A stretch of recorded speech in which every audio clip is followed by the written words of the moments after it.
අද වීඩියෝ එකෙන් අරගෙන ආවේ අපි කොහොමද Windows 11 හරි 10 හරි OS එක තියෙන ලැප්ටොප් වල බැටරි ස්ටැට්ස් බලන්නේ කියලා. ඒ කියන්නේ ඔයාගේ ලැප්ටොප් එකේ බැටරි එක බහිනවා නම් එහෙම නැත්නම් මොකක් හරි ඇප් එකකට බැටරි වැඩියෙන් පාවිච්චි වෙනවා නම් අපි බලමු කොහොමද ඒක නැති කරගන්නේ කියලා. ඒ වගේම එනර්ජි එක අඩු වැඩි කරන්න හේතු වෙන සාධක මොනවද කියලාත් බලමු. ඒත් එක්කම වීඩියෝ එකේදී මම කියන්න කොහොමද මේ දේවල් නවත්තගන්නේ සහ මේ දේවල් ලිමිට් කරගන්නේ කියලා. මුලින්ම අපි settings වලට යන්න ඕනේ. ඊට පස්සේ Windows 11 machine එක නම් ඔයාලට පුළුවන් මේ විදිහට system කියන එක click කරන්න. ඊට පස්සේ power and battery. මේකේ අපිට බලා ගන්න පුළුවන් battery usage කියන එක. ඒක click කරාම මේ වගේ chart එකක් ඔයාලට පේනවා. ඉතින් මෙතනින් ඔයාලට පුළුවන් time period එක හදන්න last 7 days එහෙම නැත්නම් last 24 hours කියන එක. මම මෙතන last 7 days දාන්න මොකද වැඩිය මම ලැප්ටොප් එක පාවිච්චි කරේ නැති නිසා. මේකේ අපිට පෝෂන් එකක් මේ විදිහට සිලෙක්ට් කරන්න පුළුවන්. එතකොට මේ හරියේදී ස්ක්‍රීන් එක ඔන් වෙලා තිබ්බ කාලේ, ඒ වගේම ස්ක්‍රීන් එක ඔෆ් වෙලා තිබ්බ කාලේ, ස්ලීප් වෙලා තිබ්බ නම් ඒ දේවල් මේකෙන් අපිට ඒ හැම දෙයක්ම බලා ගන්න පුළුවන්.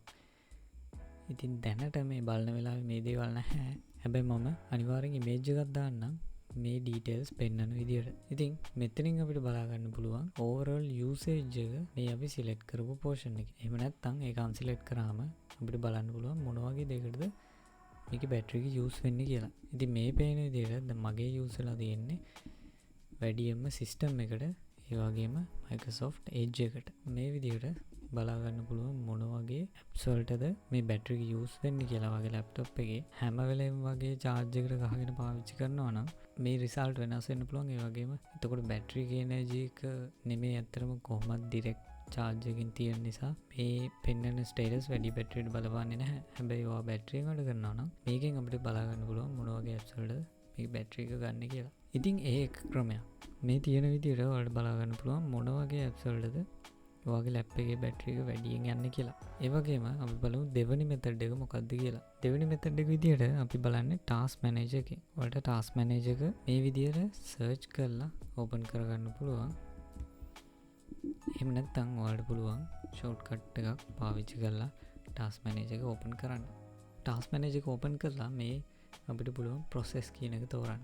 ඊට පස්සේ මේ හරිය අපි ක්ලික් කරලා අපිට පුළුවන් මෙතනින් තෝරන්න power usage and power usage trend කියන option දෙක. මේ විදිහට. එතකොට මෙතන අලුත් කොලම් දෙකක් ඇඩ් වෙයි power usage සහ power usage trend කියලා. ඉතින් මෙතනින් අපිට බලා ගන්න පුළුවන් power usage එක කොච්චර වැඩියෙන් ගන්නවද apps වලට කියලා. ඒ කියන්නේ මේ කොලම් දෙකේ high හරි very high හරි තියනවා නම් ගොඩක් වෙලාවට high ඒ apps වලට තමයි වැඩියෙන්ම energy use වෙන්නේ. ඒ කියන්නේ වැඩියෙන්ම battery එක පාවිච්චි ගන්න ඒ apps වලට. ඒ වගේම තමයි මේකෙදි පේනවා වගේ මේ power usage කියන එකයි power usage trend කියන එකයි ගොඩක් වැදගත්. power usage කියන කොලම් එකෙන් හරියටම කියන්නේ මේ මොහොතේ task එකක් තියෙනවා නම් ඒකට වැය වෙන power එක. ඒ කියන්නේ දැනට මොන හරි app එකක power එක use වෙනවා නම් ඒක තමයි මේකෙන් කියන්නේ. power usage trend කියන්නේ පහුගිය data. එහෙම නැත්නම් power usage එකේ average එක අරගෙන ඒ අගය තමයි පෙන්වන්නේ මේක very high ද very low ද කියලා. ඉතින් සරලම කිව්වොත් power usage එකෙන් වෙන්නේ දැනට consume කරන power එක පෙන්වන එක. ඒ වගේම power usage trend එකෙන් වෙන්නේ power usage එකේ average එකක් විදිහට ඒක පෙන්වන විදිහ. ඉතින් සමහර වෙලාවට power usage එක high වෙලා power usage trend එක low වෙලා තියෙනවා නම් ඒකෙන් කියන්නේ දැනට කරන process එකට ගොඩක් power එක ගන්නවා. ඒත් අනිත් ඒවාත් එක්ක පහුගිය දවස්වල මේ app එකට ගිහින් තියෙන අඩු power එකක් කියන එක. ඉතින් ඒ නිසා වැඩිය මේ ගැන අපි බලන්න ඕනේ නැහැ. ඒ වගේම තමයි power usage එක moderate වෙලා හැබැයි usage trend එක high වෙලා නම් ඒ කියන්නේ app එකට ගොඩක් කාලයක් තිස්සේ වැඩියෙන් power එක අරගෙන කියන එක. ඉතින් මේ වගේ වෙලාවට අපි බලන්න ඕනේ මොන වගේ apps වලටද එහෙම නැත්නම් මොන වගේ app එකක්ද අපි පාවිච්චි කරන්නේ මේකට power එක වැඩි වෙන්න කියලා. ඒ කියන්නේ සාමාන්‍යයෙන් video editing වගේ කරනවා නම් අනිවාර්යෙන් ඔයාලා ඒ පාවිච්චි කරන software එකට power එක වැඩියෙන් යනවා. උදාහරණයක් විදියට මෙතන මේ power usage එක moderate වෙනවා. මොකද OBS එකෙන් මම screen එක record කරන නිසා. එතකොට මේකේ power එක අඩු වැඩි වෙන්න පුළුවන්. ඒ වගේම edge එක පාවිච්චි කරලා වීඩියෝ එකක් හරි play කරොත් මේකේ power usage එක වැඩි වෙන්න පුළුවන්. ඒ දෙක තමයි ප්‍රධාන වශයෙන් අපිට බලා ගන්න පුළුවන් අපේ battery එක වැඩියෙන් පාවිච්චි වෙන්නේ මොන වගේ apps වලටද කියලා. ඉතින් මේ කොලම් දෙක වලට වැඩි නම් අපිට පුළුවන් ආය මේවන් ක්ලික් කරලා මේ දෙක අන්ටික් කරලා දාන්න. දැන් අපි බලමු කොහොමද අපේ battery life එක වැඩි කරගන්නේ කියලා. ඉතින් අපිට පුළුවන් මුලින්ම settings වලට යන්න. settings වලට ගිහිල්ලා ඒකේ කලින් වගේ system power and battery මේකේ තියෙනවා power mode කියලා. මෙතන option දෙකක් තියෙනවා.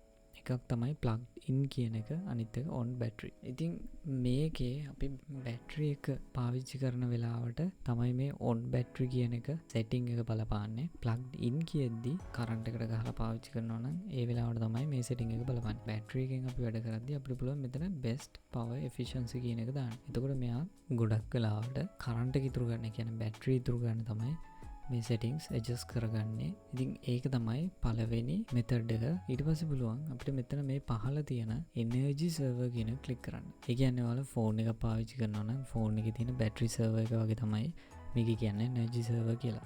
සරලවම මේක battery server එක තමයි. ඒක on කරපුවාම ඔයාගේ laptop එකේ brightness අඩු වෙයි.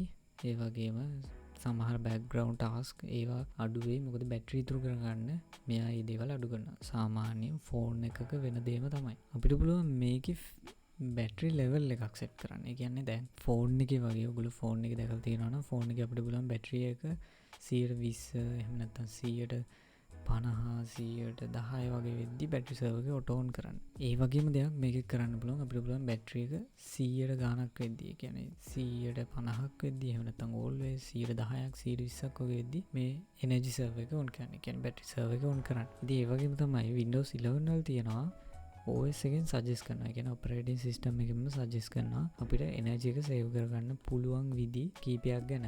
ඒකටත් අපි settings වලට ගිහිල්ලා system වලට ගිහිල්ලා මෙතන power and battery කියන එක click කරනවා. මේකේ පළවෙනිම option එක energy recommendation කියලා තියෙනවා. මෙතන පළවෙනි එක තමයි මේකෙන් කියන්නේ අපි අර මුලින් බැලුවා වගේ මෙතන power mode එක best performance නැතුව ඒ balance එකක් නැතුව best power efficiency කියන එකට තමයි දාන්න ඕනේ. දෙවෙනි එකට තියෙනවා turn on dark mode. ඉතින් ඔයාගේ laptop එක AMOLED එකක් නම් මේ setting එක ගොඩක් වැදගත් වෙයි. මොකද පොඩ්ඩක් මේක on කරාම battery එක ඉතුරු කරගන්න පුළුවන් වෙයි. ඊළඟට තියෙනවා set the screen brightness for best energy efficiency කියලා. ඉතින් මෙතන අපි brightness එක අඩු වෙන තරමට battery ඉතුරු වෙනවා. ඊට පස්සේ කියනවා put my device to sleep after 3 minutes කියලා. ඉතින් මේකෙ වෙන්නේ laptop එක automatically sleep වෙනවා විනාඩි 3කට පස්සේ. එහෙම නැත්නම් තව විදියකට මෙතන තියෙනවා turn off my screen after 3 minutes කියලා. කියන්නේ මේකෙදි sleep වෙන්නේ නැහැ. මේක on කරලා තිබ්බේ නැත්නම් මේ option එක on කරොත් screen එක off වෙනවා. Save power by optimizing screen contrast and brightness for the content shown.